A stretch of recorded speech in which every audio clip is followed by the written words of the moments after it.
ಹೊತ್ತೊಯ್ದದ್ದು? ಅವಳನ್ನ ಸೀಳಿ ಸೀಳಿ ಸೀಳದಾಗಿ ಹಾಕ್ಬೇಕು. ಹೋಗಿ ಮಗುನ ಕುತ್ಕೊಂಡ್ ಬರೋಣ. ಅದು ಅಷ್ಟು ಸುಲಭ ಅಲ್ಲ. ಮಗು ಕೋಟೆಯ ಸುಲ್ಪದ ಇದೆ. ಸೋಗ್ನಲ್ಲಿ ಮಗು ನಮ್ದು ಅಂತ ನಾವು ಸಾಧಿಸ್ಬೇಕು. ಸಾಧಿಸದಿದ್ರೆ ಮಗು ಕೈ ತಪ್ಪೋಗುತ್ತೆ. ಮಗು ಹಾಳಾಗೋಗ್ಲಿ ಅಂದ್ರೆ ಕೋಟ್ಯಾಂತರ ಬೆಳೆ ಬಾಳೋ ಆಸ್ತಿನೂ ಕೈ ತಪ್ಪೋಗುತ್ತೆ.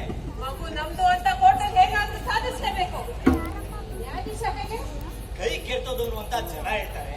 ಅವನಿಗೆ ಹೆಚ್ಚಿನ ಮೆಚ್ಚಾಗ್ತದ್ರೆ ಸರಿ. ಓ, ಅವನೇ ಬಂದ.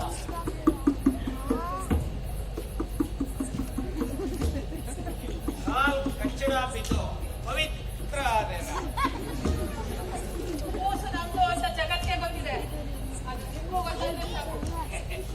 ಕೋರ್ಟು ನಂಬಿಕೆ ಮೇಲೆ ಹೋಗೋದಿಲ್ಲ, ಆಧಾರದ ಮೇಲೆ ಹೋಗುತ್ತೆ. ನೇರವಾಗಿ ಹೇಳು, ಕೋರ್ಟ್ನಲ್ಲಿ ಮಗು ನಮ್ದು ಅಂತ ತಿಳ್ಕೊಡಕ್ಕೆ ನಿಮಗೆ ಕೊಡ್ಬೇಕಾದ್ದೇನು? ನಿಮ್ಮ ಹಂಗಾಲ್ಬೇಕು ನಾಯಿ ನಾನು. ಬೇಕಾದ್ರೆ ನಾನು ಕೊದಿರಿ ಸೊಂಟದ ಕೆಳಗೆ ಬಡವರು ಜೋಬು ದೂರ ಜೋಬು ನೀವು ಅದನ್ನು ತುಂಬಿಸಿದ್ರೆ ಸರಿ. ಮತ್ತೆ ಆ ಗೃಹಶಾಲ ತಲೆ ತೆಗಿಬೇಕು. ಅದಕ್ಕೆ ಬೇಕು ಹೇಳು. ನಿಮ್ಮ ಕತ್ತಿ ಅವಳ ಕತ್ತು ನಮ್ಮ ಆಡು. ನಿದ್ರ ಮನುಷ್ಯ ಈ ದಿನ ನಾನು ಹೇಳ್ತಲ್ಲ.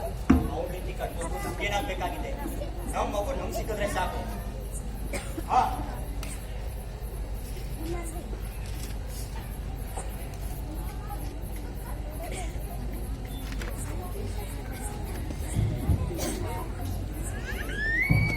ತಗೋ. ಕೆಲಸ ಆದ್ಮೇಲೆ ಇನ್ನೊಂದು ಪೆಟ್ಟಿಗೆ.